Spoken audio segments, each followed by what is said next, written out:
Halo, selamat malam pemirsa, selamat datang di iNewsroom bersama saya Nadia Valeri. Kami akan membahas berita utama secara mendalam, komprehensif, dan tentunya eksklusif. Sebagai pembuka iNewsroom kali ini, kami memiliki informasi. Bus Transjakarta mendadak mogok di perlintasan kereta sebidang Jalan Panjang Kedoya Utara, Kebonjeruk, Jakarta Barat.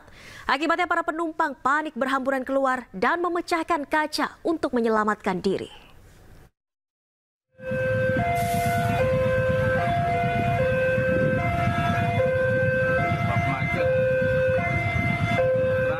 Beginilah kepanikan penumpang bus Transjakarta. Mereka berhamburan keluar dari dalam bus saat bus tersebut mendadak berhenti di tengah rel lintasan kereta api. Beberapa di antaranya bahkan jatuh terjungkal saat mencoba turun dari bus. Kaca bus sempat dipecahkan penumpang yang mencoba keluar.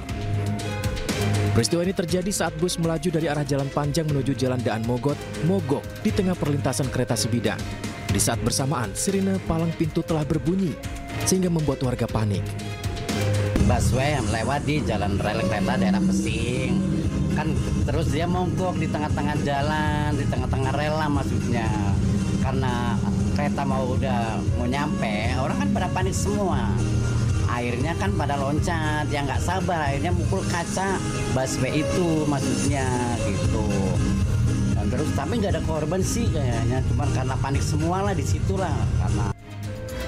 Beruntung bus Transjakarta bertenaga listrik yang mogok ini bisa keluar dari jalur lintasan kereta api. Tidak ada korban jiwa dalam peristiwa ini, namun belum diketahui penyebab bus ini tiba-tiba berhenti mendadak di tengah rel. Dari Jakarta, Miftahul Gani, iNews melaporkan.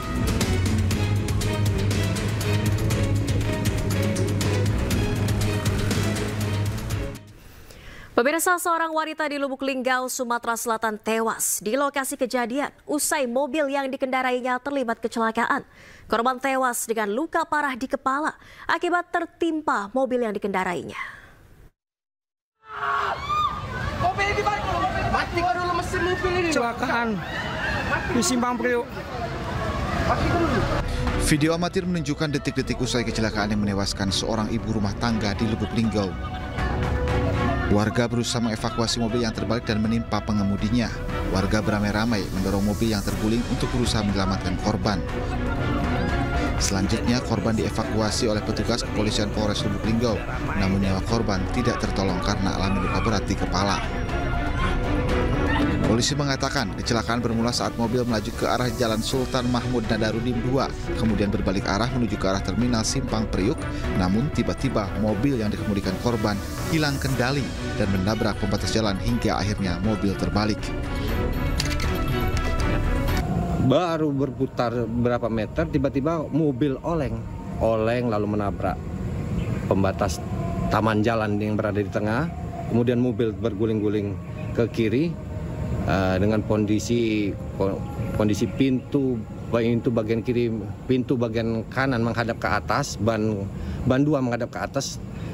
Kemudian kepala pengemudi saudara Nadia menghantam kaca sebelah kiri. Setelah menghantam kepala, lalu keluar ke bagian kaca pintu depan sebelah kiri dan tertindih bagian kap mobil, hingga mengakibatkan kondisi luka berat dan si pengemudi meninggal dunia.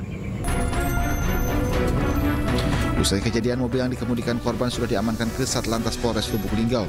Sementara korban dibawa ke rumah sakit kemudian diserahkan ke pihak keluarga. Dari Lubuk Linggau, Sumatera Selatan, Sudirman, iNews melaporkan.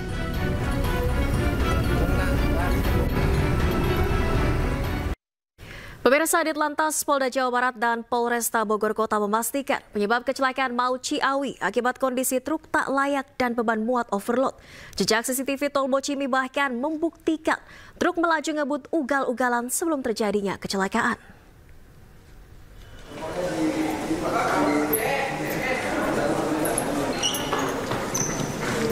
Polisi mengatakan dari pemeriksaan ram cek berkala, kondisi truk dipastikan sudah usang atau tak layak jalan. Beban muatan truk juga melebihi kapasitas. Selain pelanggaran tak layak, laju truk melebihi 80 km per jam yang merupakan batas kecepatan maksimal. Dari rekaman kamera pengawas di sejumlah titik tol Bocimi, pengemudi terbukti berkendara ugal-ugalan sebelum terjadi kecelakaan beruntun yang menewaskan 8 orang.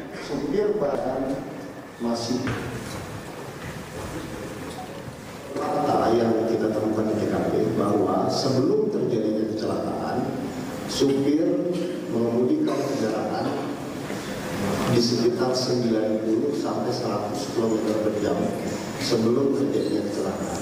Sedangkan di lokasi jalan itu kecepatan yang dilakukan yaitu 80 km per jam. Selain itu, dari perilaku pengemudi yang terlihat di beberapa titik CCTV bahwa pengemudi mengemudikan kendaraan zigzag di beberapa lajur di jalan tol. Kemudian terkait dengan hal tersebut, supir terbukti berdasarkan alat petunjuk CCTV, kemudian dari keterangan saksi-saksi maupun dari jejak kendaraan berdasarkan TAA, kita kemudian mensimulasikan, memformulasikan bahwa pada saat terjadinya kecelakaan, kecepatan kendaraan truk tersebut di angka 100 km per jam. Kemudian yang berikutnya, kita laksanakan pemeriksaan ramcek kendaraan, di mana ditemukan bahwa dalam pengangkutan kendaraan, ternyata kendaraan tersebut overload sekitar 12 ton. Harusnya kendaraan itu mengangkut sekitar 12 ton, namun kendaraan tersebut mengangkut sekitar 24 ton kendaraan berdasarkan hasil penghitungan di lapangan. Ya pemirsa, sebelumnya kecelakaan maut terjadi di gerbang tol Ciawi 2 Tol Jagorawi arah Jakarta beberapa waktu lalu. Akibatnya 8 orang tewas dan 11 lainnya mengalami luka. Tol Ciawi, gerbang tol Ciawi, remblong. Duh, banyak. Nggak tahu korbannya ada berapa. Kecelakaan berawal saat truk bermuatan galon air mineral yang melaju ke arah Jakarta. Saat sampai di lokasi kejadian, diduga rem truk tidak berfungsi dan menabrak gardu tol Ciawi 2.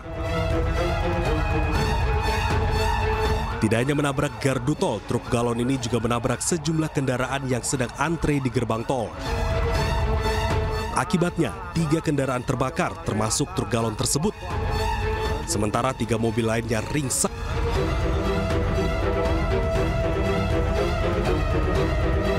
Tak tanggung-tanggung, insiden ini membuat 8 orang meregang nyawa, sementara 11 orang lainnya mengalami luka. Seluruh korban dilarikan ke RSUD Ciawi, termasuk sopir truk galon yang hingga kini belum bisa dimintai keterangan oleh petugas.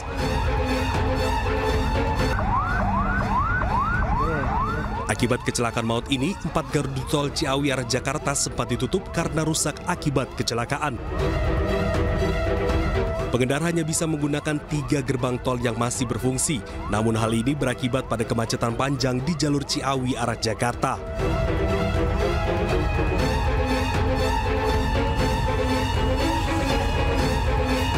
Hingga kini polisi masih berupaya mengidentifikasi korban tewas, namun proses identifikasi membutuhkan waktu lebih banyak lantaran luka bakar yang diderita oleh korban.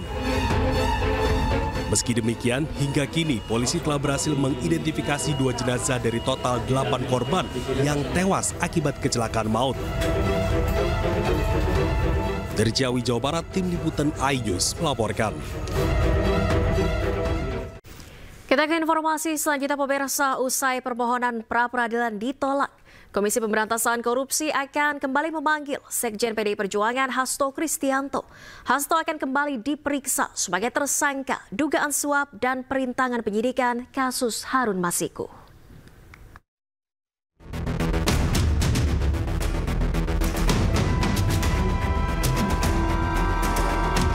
Penyidik Komisi Pemberantasan Korupsi bakal memeriksa kembali Sekjen PDI Perjuangan Hasto Kristianto dalam kasus dugaan suap pergantian antar waktu anggota DPR Harun Masiku dan perintangan penyidikan.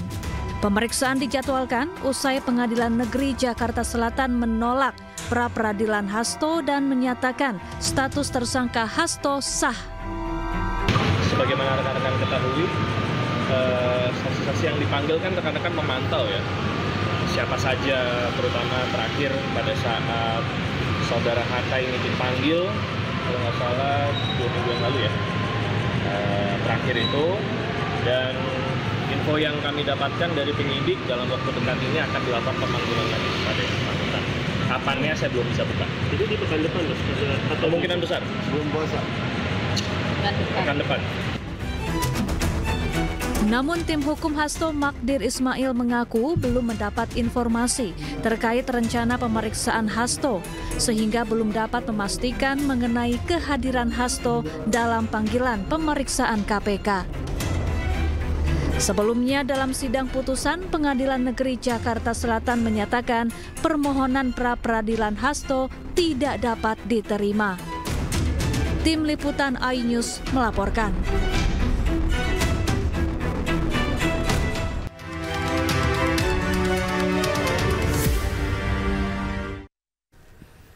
Terima kasih Anda masih di iNewsroom. Pemirsa, polisi menangkap 2 pria yang aksinya viral saat berusaha membalak dan membubarkan kegiatan latihan marching band siswa TK di Tangerang Selatan.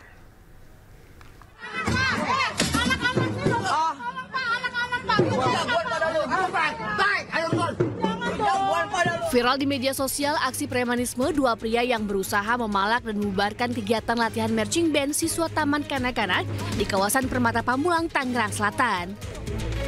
Bahkan salah satu pelaku menodongkan senjata tajam di depan belasan anak-anak TK. Kurang dari 1 kali 24 jam, kedua pelaku S dan EN berhasil ditangkap tim gabungan dari Polsek Cisauk dan Polres Tangerang Selatan.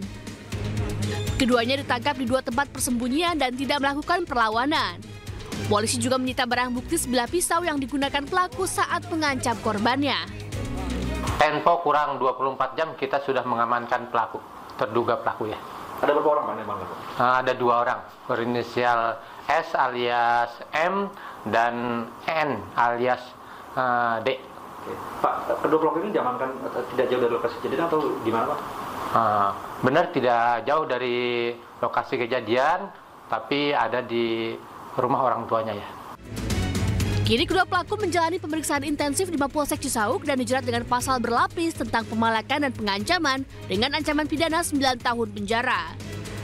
Polisi juga akan memberikan trauma healing kepada anak-anak TK yang menyaksikan langsung peristiwa tersebut. Dari Tangerang Selatan, Banten, Nunung Purnomo, iNews melaporkan. Pemirsa, ribuan warga berdesakan dan saling dorong demi mendapat gunungan tempe setinggi 10 meter di Sidoarjo, Jawa Timur. Warga pun semakin antusias saat panitia menebarkan uang dengan beragam pecahan rupiah.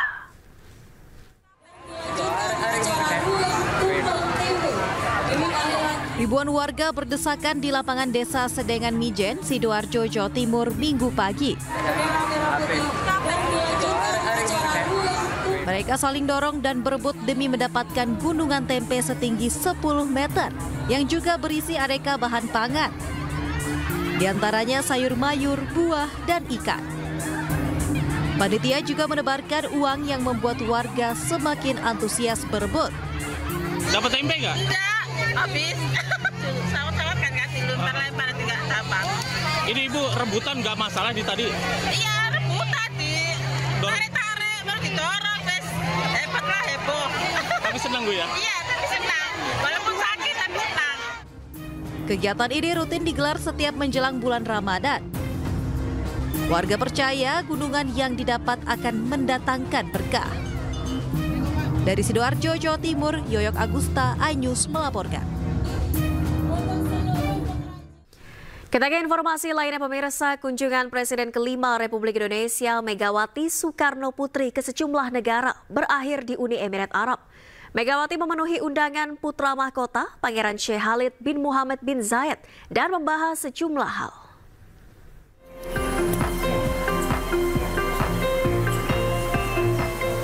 Presiden ke-5 Republik Indonesia Megawati Soekarno Putri dan keluarga mengakhiri kunjungan kenegaraan di Abu Dhabi, Uni Emirat Arab. Megawati didampingi kedua anaknya yaitu Muhammad Rizky Pratama dan Puan Maharani. Megawati bertemu dengan putra mahkota Uni Emirat Arab, Sheikh Khalid bin Mohammed bin Zayed. Keduanya membahas sejumlah hal, di antaranya konflik di Palestina dan penjajakan kerjasama dengan Badan Riset dan Inovasi Nasional. Megawati juga menyampaikan kekagumannya terhadap kemajuan pesat Uni Emirat Arab. Pertemuan itu sangat hangat, sudah begitu kekeluargaan, dan beliau sangat senang karena saya kan mengatakan saya siapa. Saya bilang saya adalah dari keluarga besar Bung Karno. Jadi beliau tapi tentu sudah mengetahui, dan yang paling senang adalah ingin terus menggugulkan seperti kekeluargaan. Tentunya hal-hal yang dibicarakan itu karena bukan masalah pemerintah, ya kekeluargaan, ya bukan saya aja sendiri.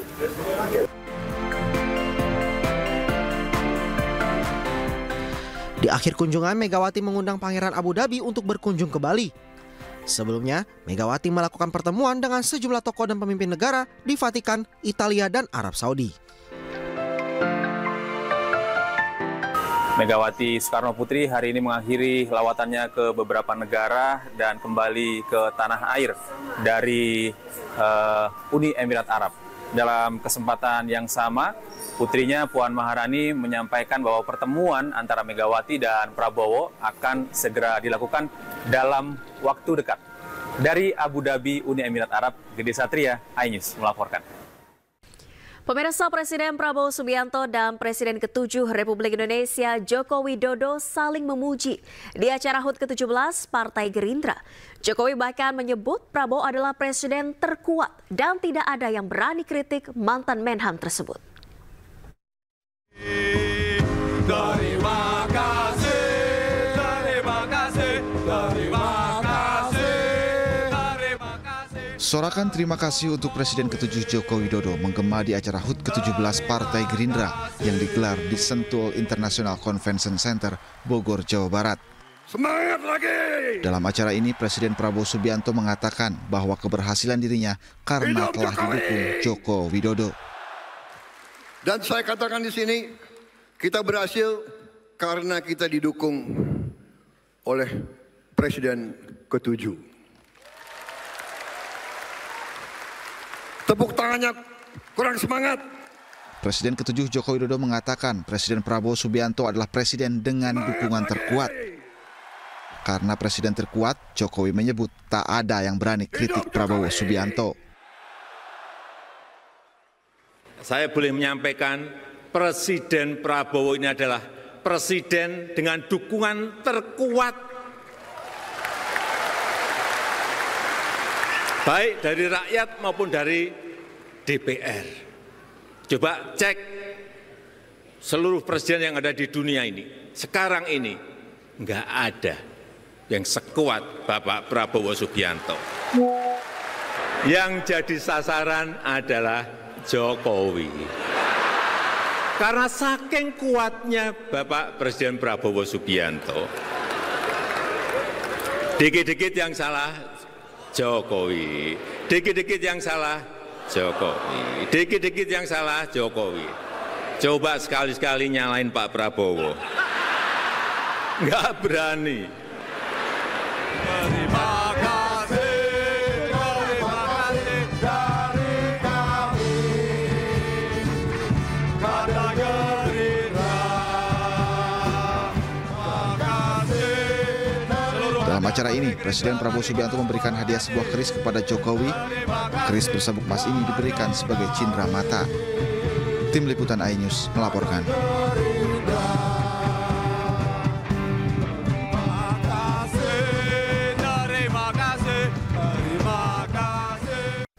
Ya, pemirsa, perjuangan Indonesia di Piala Asia U20 2025 tidak hanya disaksikan oleh warga negara Indonesia di Cina. Para pendukung Timnas U20 di Indonesia juga mendukung dengan nonton bareng di Plaza Selatan Stadion Gelora Bung Karno, Jakarta. Dan bagaimana keseruan nobar di sana, sudah ada rekan kami Irfan Hardiansyah. Selamat malam Irfan, seperti apa suasana nobar? Saat ini skornya sudah 1-2, Indonesia kembali kebobolan. Dia menjadi gol pertama dia di turnamen ini dan bisa juga menjadi salah ya, baik. Selamat malam, terima kasih Valeri dan juga pemirsa. Untuk situasi terkini memang para supporter ataupun penonton ini sedang fokus menyaksikan pertandingan Timnas Indonesia U20 melawan Timnas Uzbekistan U20 di babak kedua. Dan sayangnya tadi pada babak pertama Indonesia harus terlebih dahulu kebobolan melalui gol sundulan yang dilakukan oleh nomor punggung 10 Muhammad Ali Urinboeb, dan tidak berselang lama di menit ke-22 Indonesia mampu menyamakan kedudukan melalui gol nomor punggung 9 Jens Reven. Dan tadi kami juga menyaksikan bahwa di menit 46 di babak kedua ini Indonesia harus kebobolan lagi oleh nomor punggung 23 Haidarov. Melalui golnya otomatis Indonesia ketinggalan 2-1, dan tentunya Indonesia pada pertandingan malam ini diharapkan bisa meraih poin penuh untuk bisa melanjutkan ke babak selanjutnya di babak 8 besar pertandingan lanjutan Piala Asia U20 tahun 2025. Dan terlihat di layar kaca Anda, Valeri dan juga pemirsa, terlihat ada layar, maksud kami screen yang memang sudah disediakan oleh pihak penyelenggara, kemudian para penonton ini bisa menyaksikan secara bersantai begitu yang sudah disediakan oleh pihak penyelenggara. Dan tentunya selain nonton bareng, para penonton ini juga bisa menikmati live DJ yang sudah dilakukan tadi pada saat break babak pertama. Kemudian juga ada games yang memang sudah disediakan oleh pihak penyelenggara. Tentunya kita berharap bersama-sama dan berdoa semoga Indonesia mampu menyamakan kedudukan ataupun bisa menambah gol lagi hingga 3-2 dan bisa meraih poin penuh pada pertandingan malam hari ini. Valeri. Baik, terima kasih Irfan Hardiansyah melaporkan langsung dari Stadion Gelora Bung Karno, Senayan, Jakarta. Selamat bertugas kembali, selamat malam. Pemirsa, seorang wisatawan asal Prancis berhasil dievakuasi dalam kondisi selamat setelah jatuh ke jurang di kawasan perbukitan curam Banjardinas Amet di Karangasem, Bali. Evakuasi dilakukan dengan menarik korban agar bisa melewati perbukitan curam.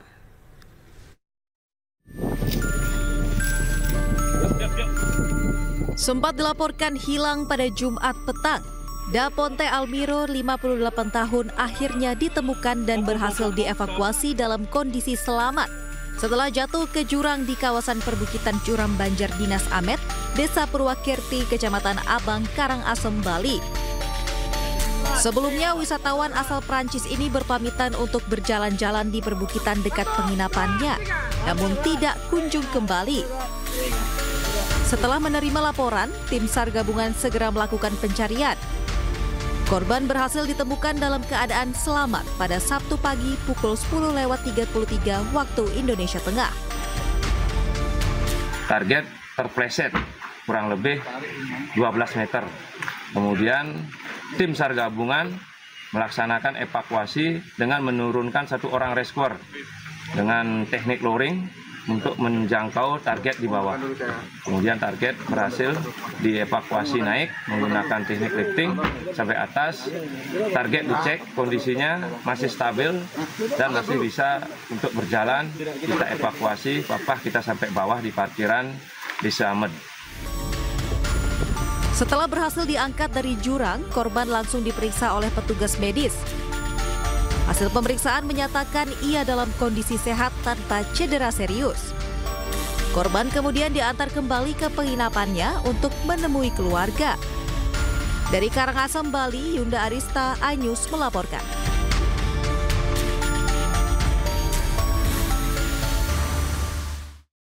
Pemirsa, pasca kenaikan status Gunung Lewotobi laki-laki dari siaga ke awas, Pemkab Flores Timur, Nusa Tenggara Timur menetapkan kembali status tanggap darurat selama 6 bulan ke depan.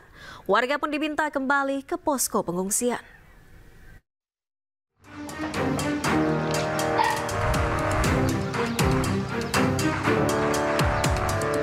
Pusat Vulkanologi dan Mitigasi Bencana atau PVMBG telah menaikkan status Gunung Lewotobi laki-laki dari siaga menjadi awas. menyusul adanya peningkatan aktivitas vulkanik sejak tanggal 13 Februari 2025 lalu.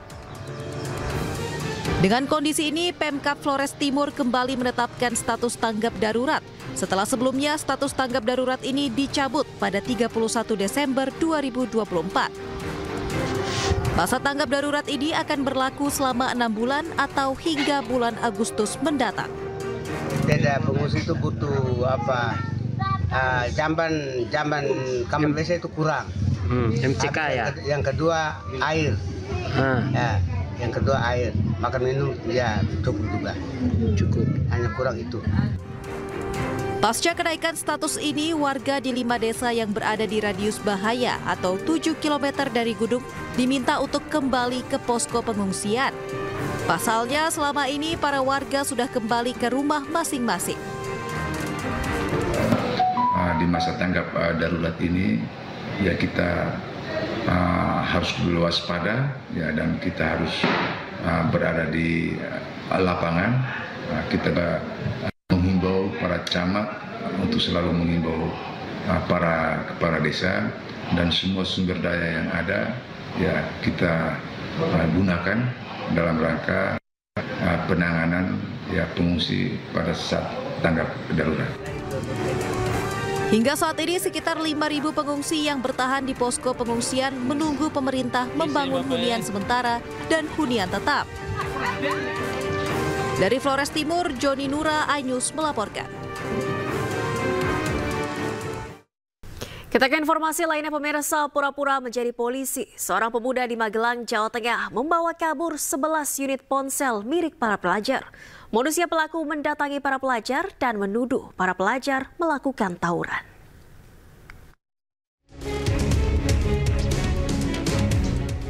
Inilah detik-detik saat tim Resmo Polres Kota Magelang meringkus MJK 27 tahun di rumahnya di Kecamatan Umbul Harjo, Yogyakarta.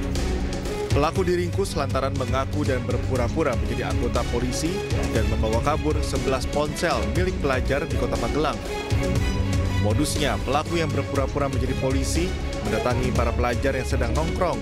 Kemudian pelaku menuduh para pelajar tersebut akan melakukan tawuran dan memeriksa ponsel dengan cara mengumpulkannya.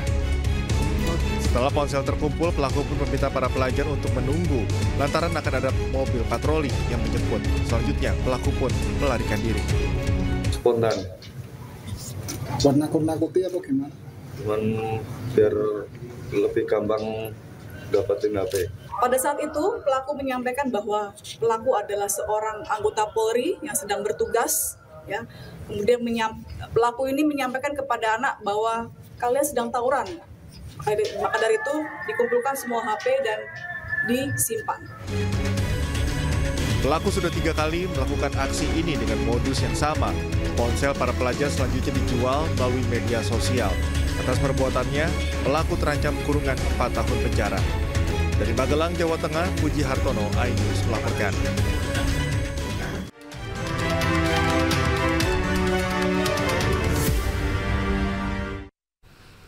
Terima kasih Anda masih di iNewsroom. Pemirsa, 239 kepala daerah terpilih menjalani tes kesehatan hari pertama di Kementerian Dalam Negeri Jakarta Pusat Minggu pagi.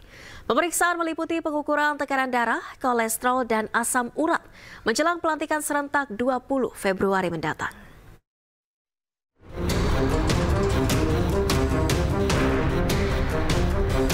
Sejumlah kepala daerah melakukan tes kesehatan di Kemendagri sebelum dilantik pada 20 Februari mendatang. Pada hari pertama ini, sebanyak 239 kepala daerah terpilih terdiri dari gubernur, wakil gubernur, bupati, wakil bupati, dan wali kota hingga wakil wali kota memenuhi undangan.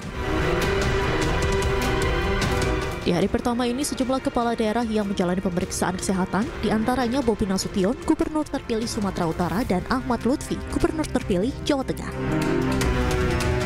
Mereka menjalani pengecekan kesehatan seperti pengukuran tensi, gula darah, asam urat, dan kadar kolesterol. Pemeriksaannya alhamdulillah bagus semua. Tadi tensinya bagus, gula darahnya bagus, kolesterolnya, asam uratnya bagus semua, normal semua. Insya Allah siap untuk persiapan pelantikan dan siap juga untuk retreat nanti tanggal 21. Kolesterol, kemudian gula darah, tekanan darah, mungkin yang masih dasar-dasar. Mungkin yang lebih rinci untuk tes pada saat menjelang retret, karena 2 kali pemeriksaan kesehatan. Tes kesehatan sendiri terbagi dalam 3 sesi, dimulai pukul 8.00 hingga 15.00 waktu Indonesia Barat. Selain tes kesehatan, para kepala daerah terpilih juga mengambil tanda pangkat di kantor Kementerian Dalam Negeri Gambir, Jakarta Pusat. Dari Jakarta, Indra Setiabudi, Jaka Samsa, iNews melaporkan. Sementara itu pemirsa, Wakil Gubernur Jakarta terpilih Rano Karno alias Sidul menjalani pemeriksaan tanpa Gubernur terpilih Pramono Anung. Pramono Anung disebut akan menjalani pemeriksaan kesehatan pada hari kedua Senin esok.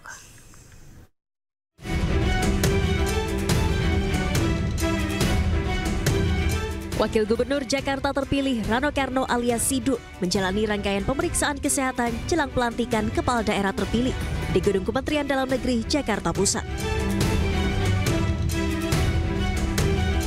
Rano Karno atau Sidul hadir tanpa didampingi pasangannya Gubernur Jakarta terpilih Pramono Anung yang akan menyusul untuk menjalani pemeriksaan kesehatan di hari kedua pada Senin 17 Februari 2025. Hasil pemeriksaan kesehatan Rano Karno yang meliputi pengecekan tekanan darah, diabetes, hingga asam urat dan kolesterol dinyatakan dalam kondisi baik dan tidak ada yang berlebihan. Ya, alhamdulillah tadi semua alhamdulillah cukup bagus lah. Tapi tadi yang ngecek saya kaget juga, bang emang umur udah 64, gue udah tua juga. Tapi artinya semua lancar, gula darah bagus, diabetes oke. Itu aja sebenarnya. Asam urat oke. Aku sendiri kaget, asam urat aku ternyata bagus. Pada agenda pemeriksaan kesehatan kepala daerah terpilih hasil Pilkada 2024 hari pertama ini, ratusan kepala daerah terpilih dari Pulau Sumatera dan Jawa menjalani pemeriksaan kesehatan mendasar jelang pelantikan kepala daerah terpilih pada Kamis 20 Februari 2025 mendatang. Dari Jakarta, Tim Liputan iNews melaporkan.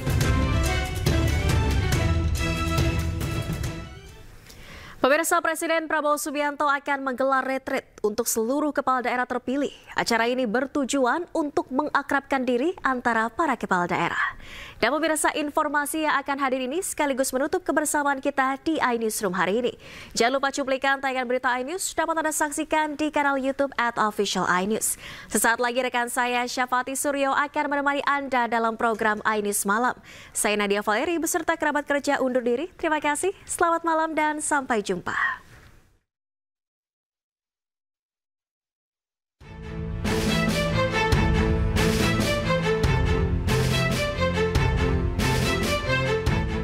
Retret para Menteri Kabinet Merah Putih yang digelar pada Oktober lalu nyatanya menjadi salah satu cara Presiden Prabowo membentuk keakraban. Presiden Prabowo pun berencana kembali menggelar retret untuk seluruh kepala daerah terpilih hasil Pilkada 2024. Retret ini akan digelar serentak usai putusan MK. Tujuannya untuk menyatukan antara pemerintah pusat dan pemerintah provinsi maupun kabupaten. Saat ini, proses pelantikan kepala daerah serentak akan digelar usai putusan sela Pilkada di Mahkamah Konstitusi antara 17 hingga 20 Februari 2025. Sementara untuk biaya retret, rencananya akan menggunakan anggaran yang telah disediakan, tidak menggunakan dana pribadi Presiden Prabowo Subianto.